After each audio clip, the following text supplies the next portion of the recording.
गे पुराना बुकवने घाटे ध्यान करबू हो गौरा कवन का वन चीज दान करबू कवन फल पाईबू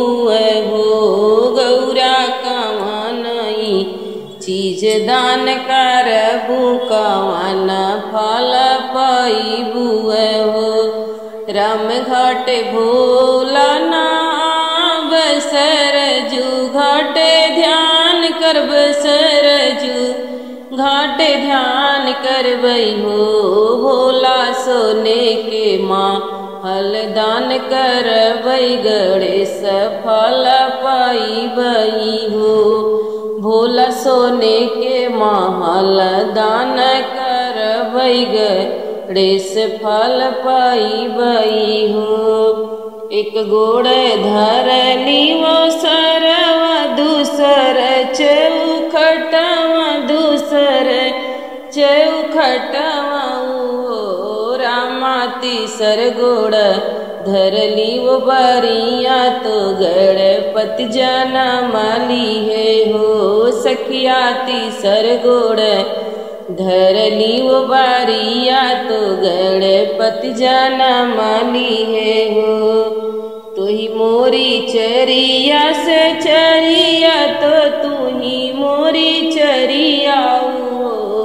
चरिया भोलाया गे खबर जनाओ की गणपति जनम ली है हो चरिया भोलाया गे खबरी जनाओ की गणपति जनम ली है हो इतना बचनी शिवजी सुनल तो सुनहु न पावई सुनहु न पावई हो शिवजी बसाह पे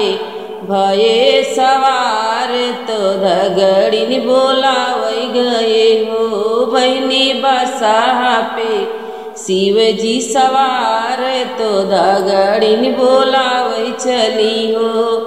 आई है धगड़िन गोसाई पलंग चढ़ी बैठ पलंग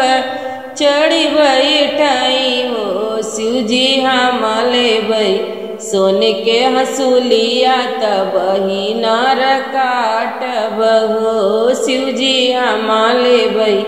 सोने के हंसुलिया तब ही नार काट तब ही नार छीनब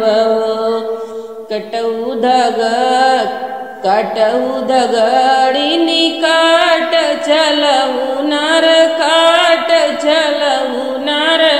काट हो धगड़िनी हम देबई सोने के हंसुलिया चलहु नार काटऊ चलहु नार छीनऊ हो धगड़िनी हम देबई सोने के हंसुलिया चलहु नार काटऊ चलहु नार छीनऊ हो।